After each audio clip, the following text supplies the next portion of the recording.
అందరికీ ప్రైసలాడండి. దేవుని నామానికి స్తోత్రాలు కలుగునుగాక.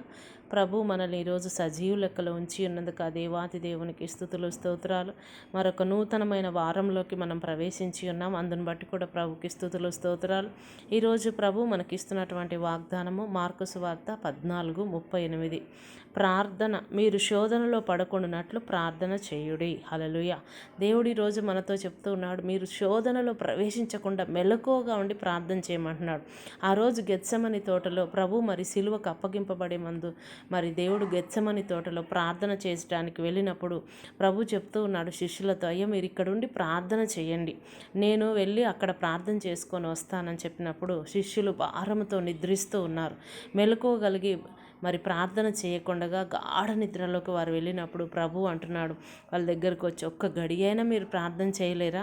కనుక మనం ఎప్పుడైతే ప్రార్థన చేస్తామో ప్రభు సన్నిధిలో తప్పక మన మొరను ఆలకించే దేవుడిగా ఆయన ఉంటున్నాడు. కాబట్టి ఈరోజు మనము ఈ వాగ్దానం మనందరి జీవితంలో నెరవేర్చబడాలని ప్రార్థన చేసుకుందాం. స్తోత్రము స్తోత్రము నాయన, స్తోత్రము తండ్రి, పరిశుద్ధమైన దేవానికి వందనాలయ్య. ఈరోజు మాకు వాగ్దానం ఇచ్చి ఉన్నావు నాయన, మీరు శోధనలో పలకుండానట్లు మెలకువగా ఉండి ప్రార్థించమన్నావు నాయన.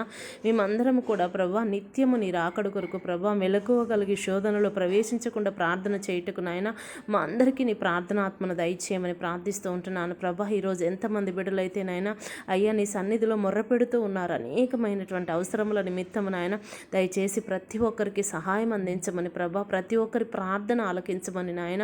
అయ్యా నీకు వందనాలను, గొప్ప దేవుడు అయి ఉంటుండగా నాయన ప్రతి ఒక్కరి అవసరత తీర్చమని, ప్రతి బిడ్డ రాకపోకల్లో తోడయుండమని తండ్రి నాయన. ప్రతి ఒక్కరికి కూడా కృపను క్షేమమును దయచేయమని, అనారోగ్యంతో ఉన్న ప్రతి బిడ్డను ముట్టమని నాయన. అయ్యా నీకు వందనాలు స్తోత్రములు చెల్లిస్తూ వివాహ దినం జరుపుకుంటున్న బిడ్డలను దీవించండి అయ్యా. అయ్యా మరి బర్త్డే జరుపుకుంటున్న బిడ్డలకు నువ్వు ఇచ్చిన నూతన దయాకిరీటాన్ని బట్టి వందనాలు స్తోత్రాలు. ఇంకా అనేకమైన జన్మదినాలు జరుపుకోవడానికి నాయన వారిని దీవించమని, ఆశీర్వదించమని ప్రభువా.